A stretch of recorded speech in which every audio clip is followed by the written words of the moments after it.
Honourable Nanaia Mahuta. Tuatahi, tēnei ka tuku aku mihi ki a koutou Waitaha. Koe ke mai nei, I rungi I te papa nei, I roto I tēnei whare no reire ki a koutou katoa. E ka hāna ki te kawea nei, tēnei kaupapa I wainganui I a koutou. Kia whakatakoto I mui te aroro te kāwanatanga, te karauna, hei te tuki tēnei kaupapa, tēnei te mihi atu ki a koutou katoa. Mr Speaker, it gives me great pleasure to be able to speak in the third reading of this particular bill. And having listened to the former contributions, I was trying to think what contribution, what small morsel of a contribution I might make today. And I wouldn't hope to try and express and retell your history because much of it cannot be told within the context of this bill. Much of it really still lies within the hearts and minds of the generations that have descended from Hakaraia to this day.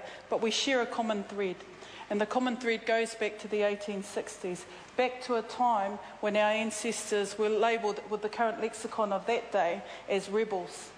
Tamieti would have called them freedom fighters. Today I much rather prefer we were sovereigns. Māori sovereigns, fighting for something that we knew defined us as who we were in our own country, holding on to our land.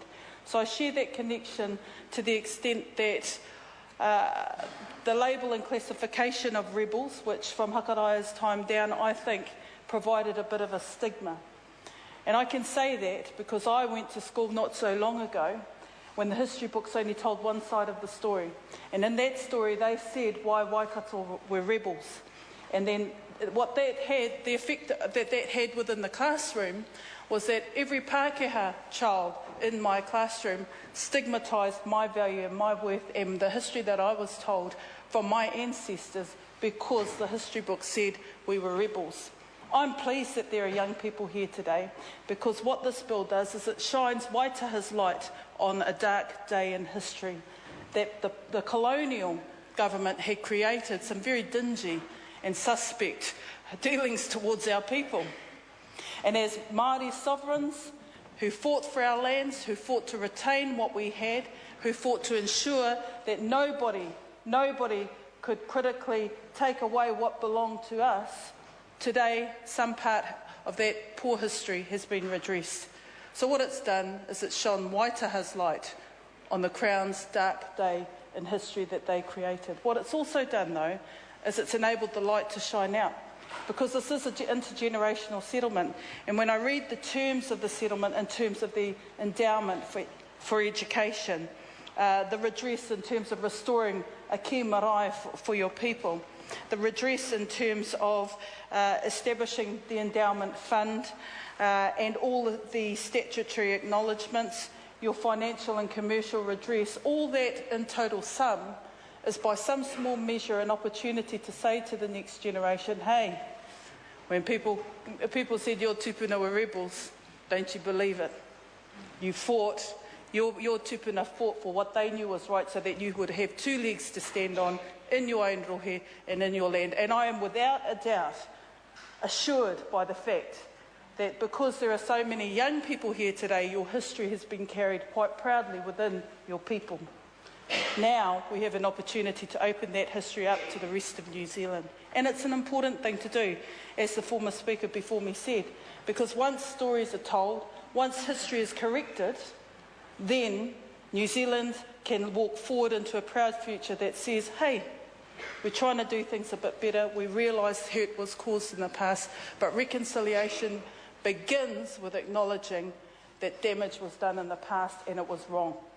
It was wrong and it wasn't right and it hurt a lot of people through the generations, and now is the time to heal and look forward. So I want to commend the Minister, because he has certainly taken it upon himself to be so ambitious around the aspiration of getting all the treaty settlements done that we can only but support it. And in this House, there are very few times when members of Parliament come together to support legislation with a huge majority. But this is one of the times, treaty settlements, because we know in order to heal the past and reconcile and move forward into the future, the treaty settlement process is absolutely critical. Because once that's over and done with, it goes back into your court. And that says that now it's our challenge to make it work. And I'm not fazed by the sums of money or the things like that, and neither should you be, because it's what you do with it.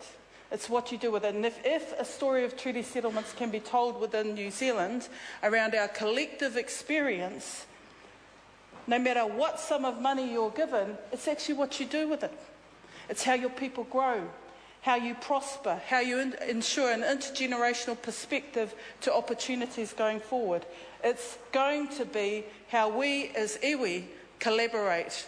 And I think that's the real benefit of a treaty settlement landscape that positions Māori and the Māori economy and the Māori development future of our people in a far stronger position so that we can weather the storms of now and into the future. I wish you well.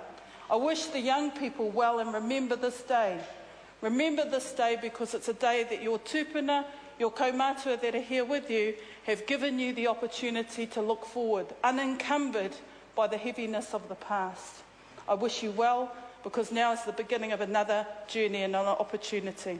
I want to thank everybody that's been involved, the negotiators on Waitaha's side and certainly on the Crown side, to be able to ensure that we've got something to be able to acknowledge that Waitaha's torch is now shining on the history that must be told and cannot be forgotten.